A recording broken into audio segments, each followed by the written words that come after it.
Hello നമസ്കാരം, ഏവർക്കും പുതിയ വീഡിയോയിലേക്ക്. ഗോട്ട് എന്ന ചിത്രത്തിൻ്റെ OTT അപ്ഡേഷനാണ് ഇന്നൊരു വീഡിയോ ഭാഗത്ത്. വീഡിയോയിലേക്ക് വരുമ്പോൾ വീഡിയോ ലൈക്ക് ചെയ്യുക, ചാനൽ സബ്സ്ക്രൈബ് ചെയ്യുക.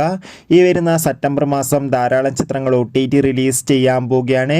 നമ്മുടെ ചാനൽ ഭാഗം പരിശോധിച്ചാൽ നിങ്ങൾക്ക് കാണാം. ദളപതി, വിജയ്, ജയറാം, സ്നേഹ, പ്രഭുദേവ എന്നൊക്കെ പ്രധാന കഥാപാത്രങ്ങളായെത്തി സെപ്റ്റംബർ 5-ാം തീയതി തിയേറ്ററുകളിലെത്തിയ ചിത്രമായിരുന്നു ഗോട്ട്. ചിത്രത്തിന് മികച്ചൊരു അഭിപ്രായം തന്നെയാണ് തിയേറ്ററുകളിൽ നിന്ന് ഇപ്പോഴും പുറത്തുവന്നുകൊണ്ടിരിക്കുന്നത്.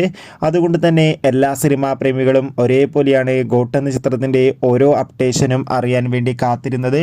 ഇപ്പോൾ ചിത്രത്തിൻ്റെ OTT അവകാശങ്ങളൊക്കെ നെറ്റ്ഫ്ലിക്സ് എന്ന OTT പ്ലാറ്റ്ഫോം സ്വന്തമാക്കിയെന്ന് കൺഫേം ആക്കിയിട്ടുണ്ട്. ചിത്രം 42 ദിവസം കഴിഞ്ഞ് OTT റിലീസ് ചെയ്യുമെന്നാണ് അറിയാൻ വേണ്ടി സാധിച്ചിട്ടുള്ളത്. എന്തായാലും കാത്തിരിക്കാം. ഗോട്ട് എന്ന ചിത്രത്തിൻ്റെ കൂടുതൽ അപ്ഡേഷൻ അറിയാൻ വേണ്ടി ചിത്രം കണ്ടവരുടെ അഭിപ്രായം കമൻറ്റ് ചെയ്യുക. സെപ്റ്റംബർ മാസം ധാരാളം ചിത്രങ്ങൾ OTT റിലീസ് ചെയ്യുന്നു. ചാനൽ പരിശോധിച്ചാൽ കാണാം.